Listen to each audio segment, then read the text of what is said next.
Çıksam dokuzlara da yer yer görünür çöller. Gelir silasına da gülüm gülüm kavuşur eller. Bizim kavuşmamızda yer yer maşara derler. Bizi de kavuştur gül yüz dokuzlar, anam dokuzlar.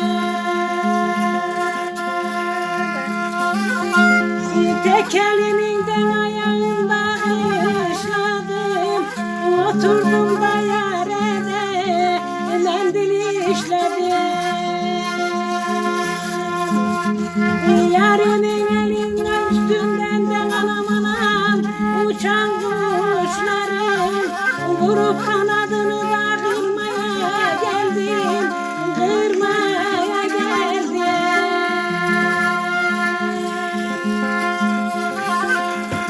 Tekeli dağında da yar yar yayılan uçlar, bağrını vermiş de gülüm gülüm orada güneşler. Yıldan yıla da meyve veren ağaçlar, size de mi değdi de gülüm.